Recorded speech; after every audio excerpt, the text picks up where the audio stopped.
इसी वर्ष 18 जून को हीराबा 100 वर्ष की हुई थी और इस अवसर पर प्रधानमंत्री नरेंद्र मोदी ने एक ब्लॉग लिखकर ये बताया था कि उनके लिए मां क्यों महत्वपूर्ण है।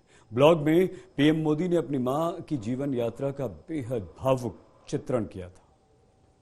गुजारा करने के लिए वे अड़ोस पड़ोस के घरों में बर्तन साफ करना, पानी भरना, मजदूरी करना। आप कल्पना कर सकते हैं कि एक मां ने अपने बच्चों को बड़ा करने के लिए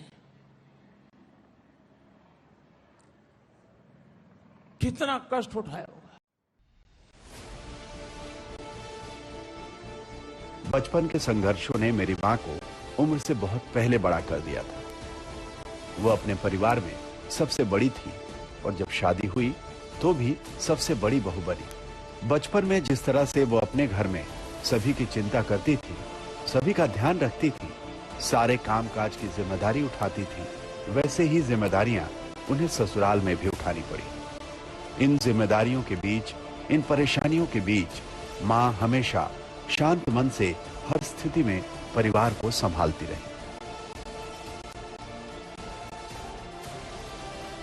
वडनगर में जिस घर में हम लोग रहा करते थे वो बहुत ही छोटा था। उस घर में कोई खिड़की नहीं थी, कोई बाथरूम नहीं था, कोई शौचालय नहीं था। कुल मिलाकर मिट्टी की दीवारों और खपरेल की छत से बना वो 1.5 कमरे का ढांचा ही हमारा घर था।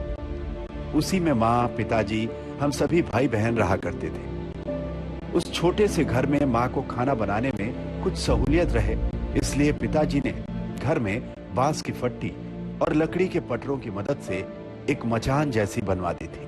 वही मचान हमारे घर की रसोई थी। मां उसी पर चढ़कर खाना बनाया करती थी और हम लोग उसी पर बैठकर खाना खाया करते थे। अगर कोई कार्यक्रम जिम में नहीं है तो आमतौर पर मेरा प्रयास रहता है कि मेरी मां के पास जाऊं,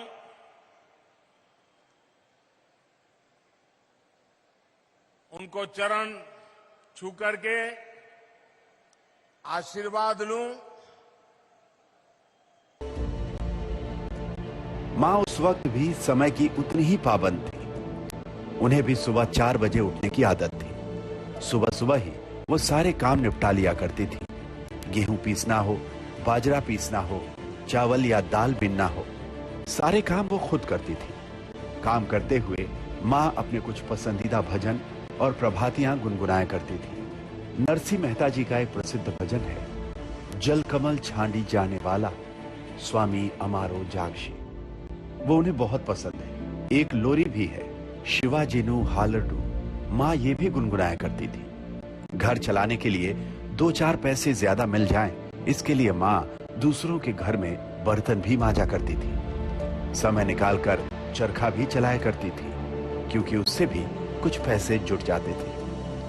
कपास के छिलके से रुई निकालने का काम, रुई से धागे बनाने का काम, ये सब कुछ मां खुद ही करती थी।